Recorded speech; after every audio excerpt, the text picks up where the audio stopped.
Hi guys, this is the reading for September 11th to September 17th, and here we go. Last week was very rough for myself and for a number of people I spoke to. I hope your week was good. If it wasn't, let's hope for a better week and let's see what the angels have in store for us.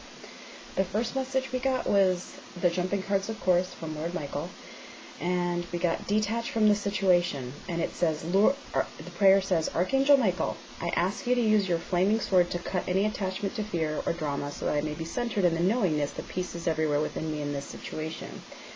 What this feels like was last week what may have been challenging, may have been just draining, and you may wonder how you're supposed to do what you're supposed to do in terms of your responsibilities or your dreams.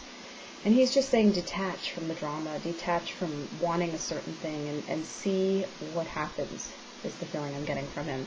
The corresponding card that goes with it is the fairies, since I decided we needed healing, it's the miracle healing card, which I think is so appropriate. And it shows a fairy with, literally, it looks like a bubble that looks like a world. And basically what the message I'm getting with this one is, your world is about to be healed as soon as you can kind of let go and you can say to yourself, in my mind, everything is at peace and everything is healed.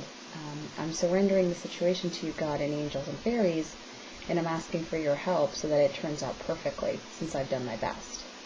So that's kind of what this feels like at the beginning of the week. Let's go to the middle of the week. We got, for Lord Michael, we got, take your time making this decision. And the prayer goes, Archangel Michael, please help me stay strong and relaxed as I approach the situation. Remind me to detach and step back, allowing the situation to naturally unfold. Thank you for protecting me. And again, it's the same sort of message, to detach and let things happen naturally. Sometimes when you force things, it has a tendency to kind of blow up in your face. The other thing, too, I'm feeling like is that some people have met new people and they're just wanting connections to grow, and you just have to let things happen naturally, and the person who that you're meant to be close to will reveal itself. They're saying soon enough, you'll know. They're saying to trust your intuition on this. The corresponding fairy card that goes with it is happily ever after, which kind of makes sense. When you take your time to make a proper decision, pretty much things fall into place and you can expect yourself to, in the fairy tale tradition, everything is happily ever after. You can have that too, is what they're saying. Your life is a movie. It doesn't have to have a bad ending or a bad feeling to it. There are a number of people who feel like their life has just been an unhappy book, an unhappy chapter, in other people's lives and their own. And what they're saying is it doesn't have to be that way. If you can visualize it and even write it down, how you want things to go, or even draw it out, that might be helpful. That can help it come about, because it could also give you the time and the space to see things differently. And it's also a message about daydreaming. If you can daydream and if you can meditate, you can possibly see things in a new light and see things. Ask the fairies and angels to let you see things in a creative, ingenious situation. Because ask for like a creative, like a win-win situation for everyone, and that's what'll happen. That's the message with that one. With the end of the week, of course, Lord Michael gave us two cards, and here are the two cards. I'll put them side by side so we can kind of get them both. The first one is the situation is already resolved, and the prayer goes, I give any worries, cares, and concerns to you in exchange for true peace in all ways. Thank you for resolving this, and give the details of the situation in a divinely perfect way. And it shows him carrying a young child through the sky, and that's basically what he says he's doing with you now. He's helping you, what feels like a bad situation, or really just the other thing he's saying is there was a number of things that went wrong for certain people. Or what felt like was stressful. What he's saying is he's taking you out of this, and the most important decision that was riding on your shoulders, whether it was the soulmate one or the career one or the health one, the situation is going to resolve itself. It's been taken care of, he's saying, in a divinely new way. And his latter part of the message for the ending of the week is write about your thoughts and feelings. And the prayer goes, "Thank you for helping me tap into my God-given creativity and wisdom so I clearly express myself and glean insight, blessing, and healing." And this goes along with what I had said earlier. If you can, there seems to be some magic about manifestation, about the written word. People who have written lists about what they want to have happen, that seems to happen. I have spoken to many clients, either through therapy or the readings, and they all tell me, well, I wrote it out. And then I'll ask them how specific they got.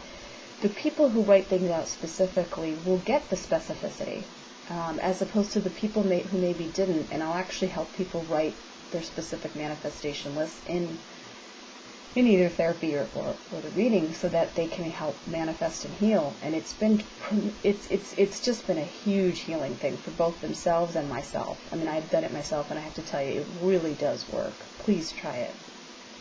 The other thing is that a number of you are gifted writers and are supposed to contribute somehow in either articles, books, in some way. There's some opinions that need to be expressed. Your indigos, your crystals, your light workers, you need to give that knowledge and that helpfulness in a loving, sweet, creative way to people. And they're saying you're gifted and you can do it, is what I'm hearing. So please don't doubt yourself, and please put that energy out there, because it will be well received. The corresponding fairy message with this, let me just take this out, is moving forward fearlessly. And of course that really does go along with everything that we had talked about. After everything that had happened last week and everything that they're asking us to do this week, is to detach, but then expect the best, and then, kind of surrender, write out what we want, dream about it, draw it out is even what I had heard. You are moving forward fearlessly. It may not feel like it, but your courage, your hard work, your dedication, all of this will pay off, and it will pay off royally, I can assure you. At the beginning of the year, and even in the summer, I had felt like the end of the year was going to be very special and very rewarding for a lot of people, not just a special group. I know September has started off a little rough, but I have high hope, and I have high hope that we'll have a lot of miracles and blessings as we just move forward. And the angels are saying that they're blessing us, and the fairies are saying they will help us manifest. And please, of course, I'm getting this repeated message, and I keep writing this, and I keep saying this. And I don't mean to be repetitive, but please bless Earth, please recycle, please do what you can, and they will do what they can to help you. So that was the message for the week, and I wish you the best. I certainly hope this week is much more peaceful and loving for you. And the angels, the guides, the goddesses, the gods, God, Source, Spirit, everyone is blessing and loving you and guiding you, and you just have to ask for their help. And I am praying for your health and happiness, and I will see you next week.